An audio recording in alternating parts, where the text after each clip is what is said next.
From northern Georgia through Nashville, Memphis, and all things in between as we cruise the I-40 from Georgia to Phoenix. Come along with us as we go on an epic adventure.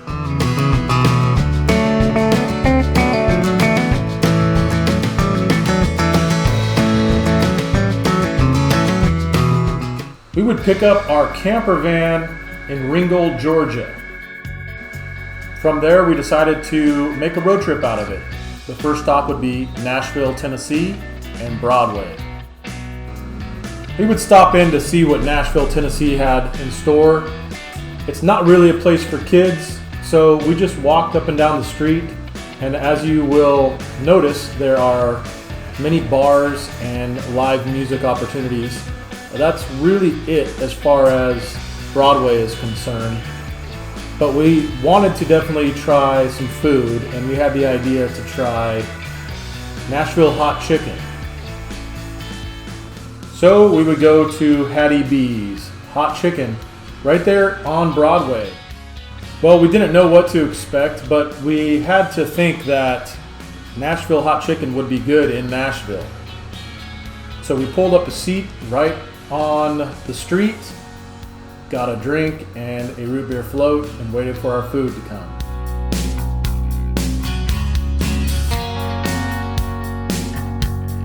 Colby approves. I ordered the chicken sandwich and he got the chicken strips, and it was definitely worth the visit. The next morning we would hit the road on our way to Little Rock, and we would hit Memphis for lunch. We did a little research as to where we would stop for lunch, and what better place to stop in Memphis than a barbecue joint. Well, that barbecue joint happened to be Cozy Corner Barbecue, one of the best in Memphis. I don't know how we did it, but we timed it just right as Cozy Corner was waiting to open as we arrived, and there was about 10 people waiting to get in. But we had the ribs and the chicken and all of the sides, and it was awesome. So good, we picked up a bottle of rub, and we hit the road on our way to Little Rock, Arkansas.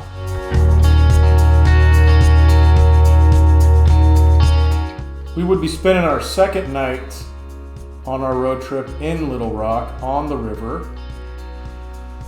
We stayed at a place called Downtown Riverside RV Park. The park is located right on the Arkansas River, and you can get some pretty good views from your campsite. So after we figured out everything we need and we got parked, we took a little bit of a rest, and then we headed out to the ballpark.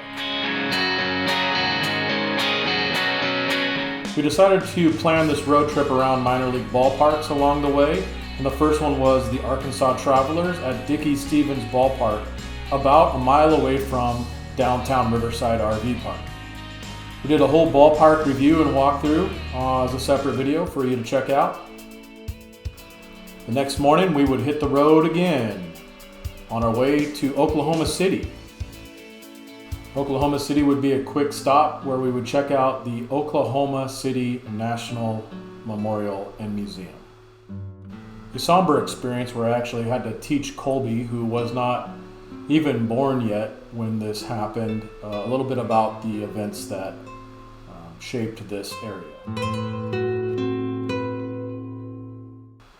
After that, we hit the road to Amarillo, Texas. And first order of business was to check in at the Big Texan RV Ranch. We checked in, parked, got everything hooked up, and then walked through the park a little bit. As you can see, it's not just an RV park, but you can also rent cabins. But for dinner, what we were looking forward to was having a steak at the Big Texan Steakhouse. The Big Texan also has a bar and a little arcade for the kids to have a shooting range. There's also a brewery and a gift shop on site. And one of the main attractions is the steak. As you can see, the steak was big and delicious. The Big Texan also has a man versus food challenge where you have to finish a 72-ounce steak, as well as shrimp cocktail, baked potato, salad, and a roll. It is a 1-hour contest, and if you don't meet the challenge, you have to pay the $72 for the dinner. After dinner, we would head over to our second ballpark on the trip, where we would see the Amarillo sod poodles at Hodgetown. Again, we have a full walkthrough and review of the ballpark in a separate video for you to check out.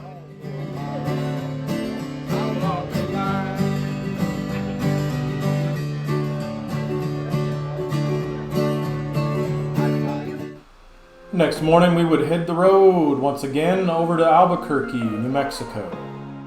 This was a long stretch, and we climbed elevation on our way to Albuquerque, and we would set up shop at Nomadland RV Park in Albuquerque.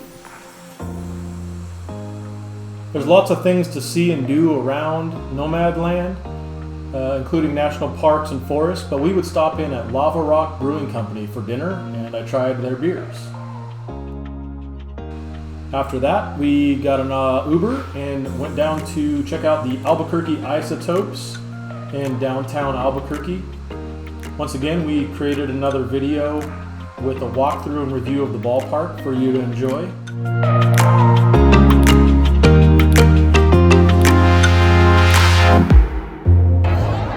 What do we get when we're at a ball game? 2 glizzies and 2 drinks. Well, on the last day of our trip, on our way back home to Phoenix, we would stop in Winslow, Arizona. In Winslow, we wanted to stand at the corner and check out all the sights to see. A famous but obscure landmark to check out in Winslow was made famous by an Eagles song called Take It Easy.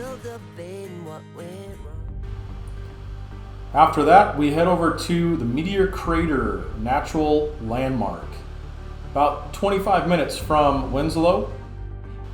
A fun and interesting stop as we made our way to the crater.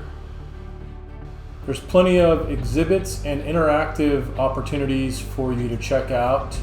We took about an hour and a half to get through everything and check out the meteor.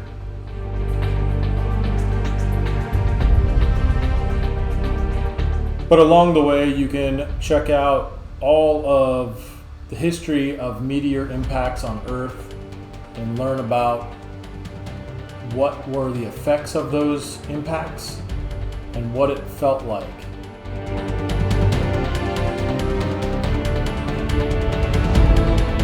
Last few things we hit before we got to the crater were a few interactive opportunities.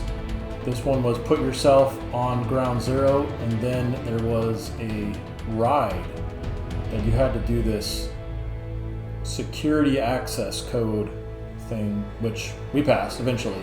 But we sat down, and it's about a 10-minute ride. And then we went and checked out a few more things and tidbits on the crater, and then we actually went to the crater.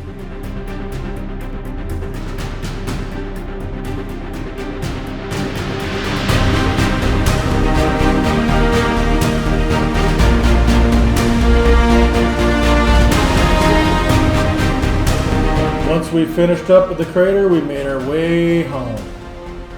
Thanks for watching.